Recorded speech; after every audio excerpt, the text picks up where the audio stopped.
Yephethiwe lamuhla inkomfa emadlela ndzawonye emacembe etepolitiki lalungiselela likhetfo leminyaka lotako. Inhlangano ye-AfriForum ifake isicelo ehhovisi lamengameli Cyril Ramaphosa ngaphasi kwemtsetfo lokhutsata kutfola imininingwane letsite. Iqembu lemabhokobhoko litawenda tonke etaba kucinisekisa ukuthi liyachubeka nekutendela kuWales nesikhathi itfolana nalela live emdlalweni wetilolonga ngemgcibelo eCardiff. Kupna plus finyelela khona sikubingelele wena wekunene sikwamukele etindzabeni teSiswati la SABC nadala muhla. Chumana na SABC News. Sishayele ngetindzaba letishisako. Tindzaba nje. Kusiluma indlebe talobanga ngetipi tingathi nikhungetsene ngomphakathi. Sishayele ku 011 714 6133 noma usithumele i-email ku news@sabc.co.za. I-SABC News live lakho itimele ayithathi hlangothi.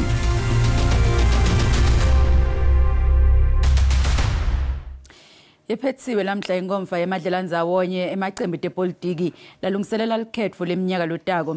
Baholi lababuthene kuyo bebafuna kuphuma nebudlelwane lobutawenda ukuthi bavoti babe nalokwehlukile labatawukhetha kunelicembu lelibusako nga-2024.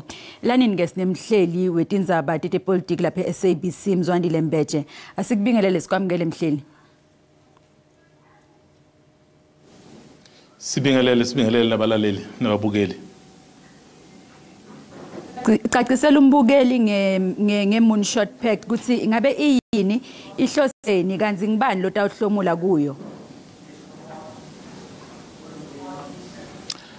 Sibonga kakhulu mhlambe nje engikubalula njengamanje ukuthi njoba ngikhuluma nawe ithimba kumbe amaqembu lana kade hlangane lapha kumanje akhuluma ke nabezindaba ukuzosho ukuthi yini sibevumelane ngayo. Mhlambe into esingayibalula ke Dora ebalulekile abayishilo lapha ukuthi sebevumelene ngokuthi ke bazobe sebenzisana uma ngabe kuyiwa okhethweni lika 2024 ukuthi bazosebenzisana ngesikhathi kukhankaswa bazozikhankasela njengamaqembu ehlukene.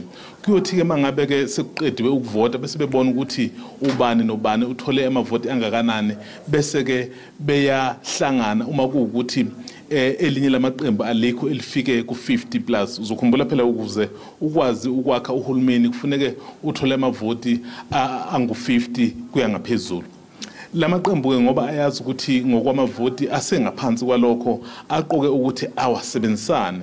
Into ke mhlambe enye ebalekile njoba kade silalele lapha basaqhubeka namanje ukuthi bathe uma kuukuthi bayibona ababa neningi eParliament ke bayobeke sebeba nohulumeni wabo. Uhulumeni wabo ke umbuzo ke besilokhu siwubuza ukuthi ubani ke abayombeka njengomongameli base bethi cha akusho ukuthi iqembu mhlambe eliyobe linamavoti amaningi kusho ukuthi phakathi kwabo ukuthi seliyovela libe nomongameli kodwa into abayoyihlalela phansi beyixoxe. Yebo kusesekuseni ukuthi ngempela singazi kahle hle ukuthi lesivumelwano sizothini kodwa okubalekile singakusho sikutshela abalaleli ukuthi lamaqembu ayisikhombisa amathathu awo aseParliament asevumelene ngokuthi ke azosebenzisana kuyiwa okhethweni lika 2024. Asasibuke Mbeje ukuthi ingabe lokhu angeke yini kwakhe lichekeke nobeke ticheme eParliament ikakhulukati ke ngekwelibala.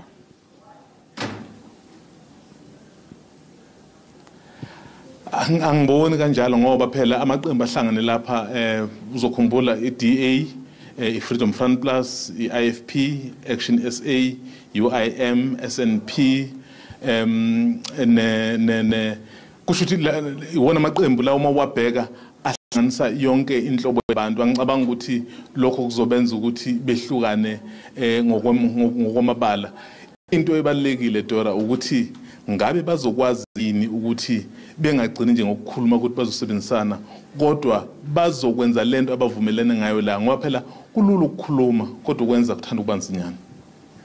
Wena ke ngekubuka kwakho na ubuka lo lihlelo lutawusita yini ekuthuthukiseni leli nobe ke lonto umnotho ubesezingeni lelifanele. Into ebalekile ukuthi phambi ukuthi kuze kukhulunywe ngayo yonke lento esikhulumayo ukuthi lamaqembu azokwazi yini ukuthi efike ku 50% lo ozobanika igunya lokuthi befome kumbe bakhe uhulumeni. Uma kuukuthi bazokwazi uma ubheka into abayishoyo kuyacaca ukuthi mhlambe bayogaya ngolunye unyawo, kodwa phambi kokuthi size sifike ekutheni bazolithuthukisa yini izwe kusafuneka beyodlula kubavoti iqale. Abavoti ke bazobe sebebahlulela ukuthi cha yibo abafanele noma cha akubona abafanele. Asibonga kakhulu ke Mbeje isikhathi sakho. Ngumzwandile Mbeje, umhleli wetindzaba tepolitiki lapha SABC. Bameli bemalungelo eluntu baye enkantolo lephakeme yaseGauteng lapho bafuna khona ukuthi kuthathelwe timayini lelahle tinyathelo. Laba ke lebebemba lahle etimayini letinkulu kuleli bafuna bulungiswa njengoba bakhala ngekuthi bathola kugula ngenxa yelithulu lelahle. So manje ebusuku angilali, ngizokushisa ngiyavaleka yonke lento. Ngifuna like into engikhokuyenza next. Emva kweminyaka leminyenti bahogela luthuli lwemalahle tisini tetimayini temalahle tifuna bulungiswa kulandzela tifo tesifuba letitana luthuli lwemalahle. Yani Nkosi ungilomunye wabo kanti sekuvele kunemaphepha lafakwe enkantolo lephakeme yaseGauteng lemangalela timayini kude kuthi imindeni nalabo labatsinzeka batawuncempetelwa. This is the first of a series of class actions against the big players in the South African coal mining industry. The purpose is to address the legacy of disease that has been left by the South African coal mining industry going back the last 60, 70 years. Lesicelo sifakwe labo labasasebenza nalabo basebenza kadzeni timayini nemindeni yabo. What we find is that for coal mine workers with more than 10 years underground experience, that approximately 1 in 4 is suffering from an occupational lung disease. If you consider that these diseases are incurable, that they're progressive in the sense that you feel the effects more as you age, it's a catastrophic impact. Lamaphepha esicelo lafakwe enkantolo sinyathelo sekuqala enivela kuqala kwelicala ngekulandzela umthetho wakuleli. Sikubutile ke mbukeli ukuthi ingabe ucabanga ukuthi lo mfelandawonye lofuna kucumba phansi ANC utawuphumelela na uphendule ngalendlela.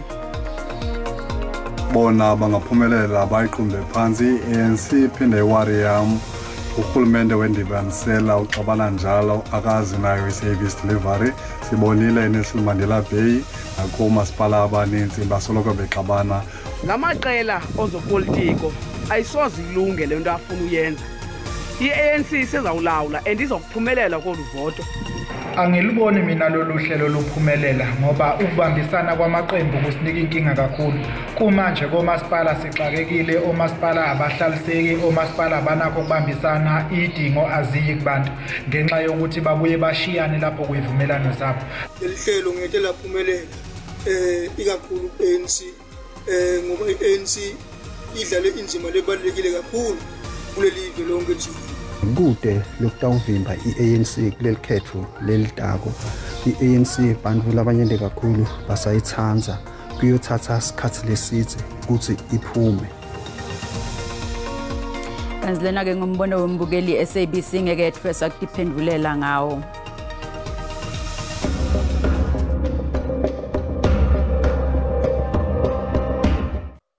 Ngalelanga ngeminyaka 2012 loyo lobekade ayinsatheli isifundiswa nesishikashikile bekade ethusana nebandlululo Ruth First wabulawa ibhomu lebeyifaka encwadzini eMaputo eMozambique. Le bhomu yencwadzi kuthiwa beyithunyelwe luphiko lwetemhloli kuhulumende welibandlululo. Craig Williamson na Roger Raven lebatsinzeka kushoneni kwa Ruth First baculelwa ikomishana yamaciniso nekubuyisana.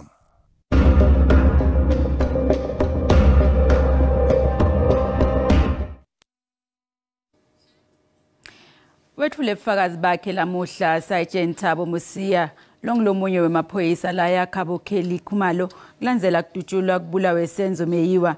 Musiya utshele inkantolo lephakeme ePitoli ukuthi konke lokwatfolakala endzaweni yesigameko kwamikiswa ukuthi kude uhlolwa.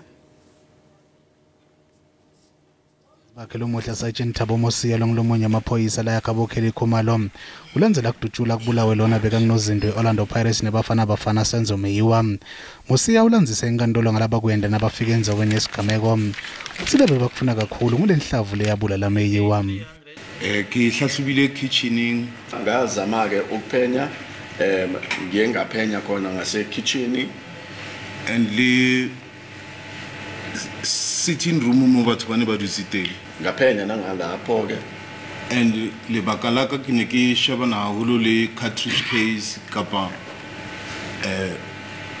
bullet e ka banteng ke tsa halong eo ke mina ke ngangiloko ngibhekana ke nama cartridge case okanye ke inhlamvu ebengatholakala khona laphana endaweni yesigameko Mosiya uthi basesha yonke lendlu kepha bamange bayithole lenhlavu Kishebile fathi mo ke thoze bullet hole ngabheka phansi la ngithole khona ke imbobo yenhlamvu kasheba leminyako kabona hore bullet hayatswa ene jalo ka tsakeka nana hore mhlomong ika yabe uwetse ka hara mnyako ba hayatswa impanka ba ka ifumana but I did not find that bullet uthi ngacheka ke kulesi stafa ngoba kuphela ke imbobo yokuphuma kwenhlamvu ibengabonakali ngase ngiyacabanga ke ukuthi mhlambe leyo enhlamvu yawela nje emaphakathini komnyango utshela inkantolo lephakeme ePitoli ukuthi lokunyele bakuthola sigqoko nelijezi lokusola ukuthi bekugqoke ngilomunye walabasolwa ngingivuselelo lolubisi Tindzaba SABC eJozi Inhlangano ye-AfriForum ifake isicelo ehhovisi lamengameli Cyril Ramaphosa ngaphasi kwemthetho lokuthi kutfola imininingwane lethile kuloko i-AfriForum ifuna kuvetwe ebaleni imininingwane leholele ekhishweni kwamengameli waphambilini Jacob Zuma ejele lase-Escort. Ngilomnye abantu bangeduwe ethi ngoyathi imfica labenda emacala lethe ludlame labakhululwa ngaphansi uhlelo mengameli olukhethekile oluqale ngalesihlanu lokuthi emva kokuthi inkantolo yomthetho sisekelo ichithe imitamo elithiwa Wilo yakufuna kuphikisa isinqumo senkantolo ephakeme kubika inqumo lesathola ukuthi ukukhishwa kwaZuma ngeparuli egula bekungekho emthethweni. Zuma ubuyela ejele lase-Escort ngalesihlanu ngensimbi esithupha ekuseni kepha wakhululwa ngaphansi loluhlelo lagabanca insimbi esikhombisa khona ekuseni. Kepha i-AfriForum inembuto ngaloko. President Ramaphosa and his administration continue to prove that they are not serious about tackling corruption. If an ANC cadre is involved, they have made it clear that they will pull every string necessary in order to ensure that he does not see the inside of a prison cell. Lesekhona ke sekubuka ukuthi ngabe lolizaba tahamba lifike phi. Livele eNingizimu Afrika linelinani lelisetulu lebantu labaphila neligciwane le-HIV ne-AIDS kanti kuphinze kube kubi kakhulu emaphandleni. Nyalo ke tinyanga tiyelekelela ekuhloleleni bantu leligciwane emaphandleni aseMpumalanga. Lona ke ngumsebenzi lomuhle lowendiwa yiYunivesithi yeWits. Ligciwane le-HIV liyaqhubeka nekuba sihlava lesikhathi satako kuleli. Takhamuti tasemaphandleni tisebungotini lobukhulu. Ngendlovu lenkhulu sikhungo seliphenyo se-MRC enyuvesi yeWits sacecesha tinyanga engine court ngekuhlolela leligciwane tiphinze tikwati kweluleka ngekwengcondvo. The question was, how can we identify new or previously undiagnosed cases of HIV, and how can we work with healers to do that, to address some of the historic stigma and concerns with people accessing healthcare?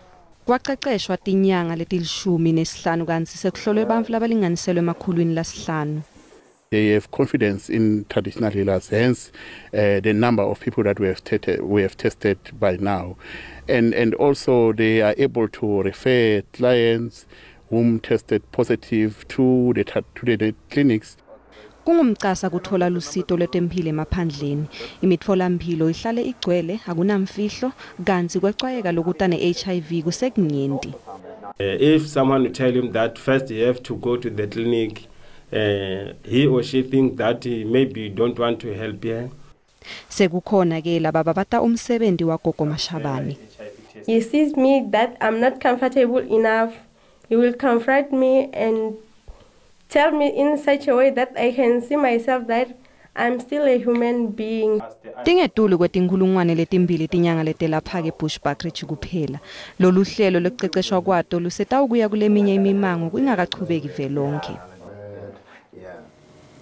Itoloke bekukhunjulwa laba labalahlekelwa impilo ngesikhathi emaphoyisa akhulula inhlavu adubula lathi 70 temayini ilonmin eMarikana lethi ngemashumi lamathathu funa kune mhla til-16 enyangeni yeNgci 2012 kubuka kabandi ke ngalo sekwendekile kusukela ngaleso sikhathi kude kube nginyalo ekuthuthukiseni impilo yethi-70 tasemayini sikhulumisana na Joseph Mathunjwa longumholi wenyonyana yethi-70 iAMCU lebe ihola lombhikisho weMarikana. Asikubingelele sikwamukele Tindzaba teSiswati Mathunjwa. Lelo emsakati kanye nababukeli. Mkholo kafishane nje kusukela kulo mshubegaca waseMarikana seyithuthuke kangakanani impilo yethi-70 tasemayini? Msakati singasho ukuthi izimpilo zabasebenzi zithuthukile ngamandla abasinikeze wona nokulwa okubheke phambili kwe-leadership ye-AMCO ngoba sifike kuleza imayini abasebenzi bahola ko-3,600 4,500 kodwa singasho ukuthi manje akekho umsebenzi ongena kuleya mayini emgodini ohola ngaphansi kuka-15,000 ubuncenyane ngaphandle kwama-benefit okungukuthi loko ukhona umsebenzi esiwenzile. Tingcinamba leti tanekumbiwa kwemcebo waphasi tenyuka malanga onke sikhuluma nje level bukene nenkinga yabo zamazama kumthika meta kangakanani umvukuzi lokho? Indaba yezamazama emsakazi yenziwa yena uhulumeni ngokwakhe ngokungacindezeli imithetho anayo. Uhulumeni uyena obeka onikeza lezi nkampani ama-license okumba. Umthetho uyasho futhi ukuthi uma inkampani iqeda ukumba kufanele yenze njani ukuthi ivalwe. Okwesibili, ezinye izimayini sakhuluma nohulumeni ukuthi uma inkampani enkulu ivala imayini ngoba ithi ayisatholi profit enkulu kodwa umnotho ukhona, abathatha i-license bayinikeze osomabhizinisi abampisholo abamnyama sinabantu abaningi abafundile abayazi kahle i-mining ngoba bona ngeke bafune amadola bakhanda imisebenzi nabo baphile kodwa bavumela iy'nkampani ey'nkulu zivale imigodi ukuze kuthi bese balinda ukuphakama kwenani lezimbiwa phesheya. Lokho kwenza isimo sibe very attractive kulabo bantu abanama-skills abahleli ngawo emakhaya.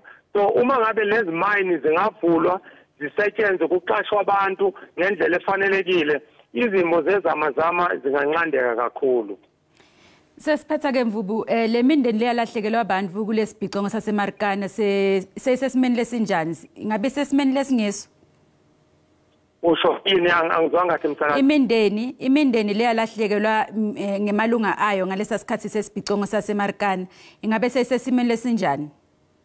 Isimo sinzima into esibukayo uhulumeni ucabanga ukuthi uma efaka imali abantu kuzodlula kungeke kudlule kusafanele sisalinda umongameli owayethembisile ukuthi uzoza ukuzoxolisa njengoba wazi ukuthi uma umuntu ekonile kuhle uma eza kuwe exolisa kuba khona ukulapheka lokho kodwa imindeni sakhuluma noSibanye uFroneman ukuthi akathathe labomama baphume emgodini kule ndawo zazisebenza khona obaba babo abayeni babo abaholele umholo wabo baze bafike kwi-pensionable age kodwa akaza kwenze lokho. Uyakubona ubuhlungu okungakanani ungena ekhejini ungumama elasetshenziswa ubaba owabulawa yimayini uphinde futhi ungene lapho uyosebenza emgodini la kwakusebenza khona umyeni wakho udlule njalo kule ntaba uyibuka le ntaba ukuthi umyeni wakho igazi lakhe lachithwa la ubuhlungu obungeke kuphela kodwa uma bangasuswa bese kuthi nalabo ababenze lento nabo ke bambingelele inkantolo inkosi yenkantolo lokho kuyobonakala ukuthi ngempela kukhona la kiwa khona.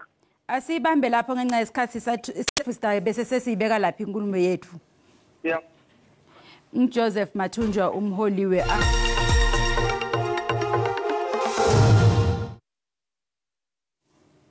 Nasibuka timakethe tetimali sitfola ukuthi nasibuka timakethe tetimali sitfola ukuthi lehlile nalirandi lehlile nalicasaniswa netimali takulamanye emave.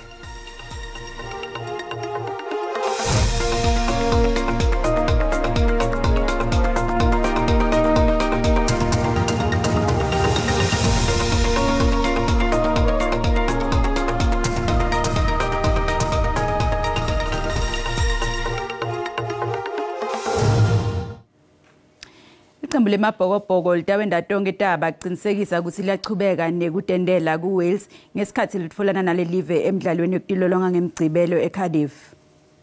iWales yaqopha umlandvo eminyakeni lowengcile ngesikhathi igucisa emabhokobhoko kwekucala nca ngakholwane ngesikhathi idlala ekhaya. Leli qembu litilungiselela imidlalo yenzebe yemhlaba letawubanjelwa eFrance. Nathi-ke lo ngathi linzela kuletiphume embiteni nakubumbana insimbi yesithupha kuligolagwala FM. Tiphatsimandla tebuhloli kanye netephepha kule live tithi konke sekume ngemumo njengoba lakuleli liyobe lisingatha ingqungquthela yeBRICS letawubanjelwa lapha eSandton kule viki lelitako. Inyonyana inehawu imashele emahhovisi nandvunankulu wesifundza seMpumalanga ekhala ngekushoda kuti isebenta tibhedlela kanye netinsita tekusebenta. Tikucala phaketa lamuhla sihlangene kusasa endzaweni lefanako ngesikhathi lesifanako mbukeli.